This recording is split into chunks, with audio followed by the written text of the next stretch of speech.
खणकरजी, वाघमारेजी आणि खैरेजी बघा, राजकीय फायद्या तोट्याचा उपयोग विचार नाही ना केला की इतकी खणखणीत भूमिका मांडता येते, मग उगाच माध्यमांना काही दोष द्यावा लागत नाही. बघा कसं रुपालीताईंनी सरळ सरळ सांगितलं.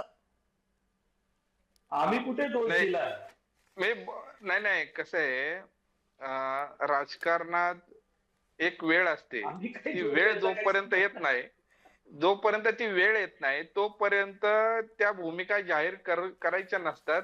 हे साधं तत्व आहे राजकारणातलं. फक्त बरोबर. मी एक एक एक गोष्ट बोल की कविताजी, आता हा विषय आहेच, पण एक महत्वाचा विषय फक्त मी बोलतो आपल्या माध्यमातून की सर्वात महत्वाचं म्हणजे हिंदी मीडिया तर सोडा. हिंदी मीडियाने आम्हाला टार्गेटच केले आहे की आम्ही हिंदीला विरोध.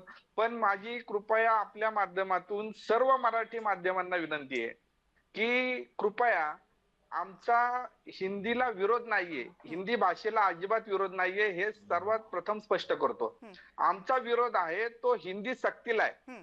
आणि ज्या पद्धतीने ज्या मागच्या काळात घटना घडल्या, त्या घडायचं कारण एकच होतं की ज्या वेळेस मराठीचा विषय येईल आणि त्यावेळेस मराठीचा विषय आल्यानंतर काही जण जर अतिशय उर्मटपणे जर का मराठी भाषेचा अपमान करत असतील, तर त्या ज्या गोष्टी घडल्या त्यावेळेस या काही गोष्टी घडल्या होत्या.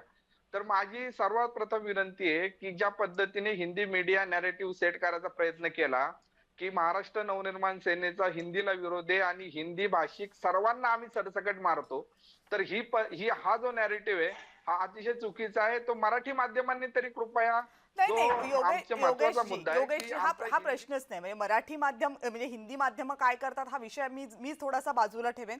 पण मराठी माध्यम नो डाऊट सगळी जण मराठी भाषा याच्यासाठी आग्रही आहेत.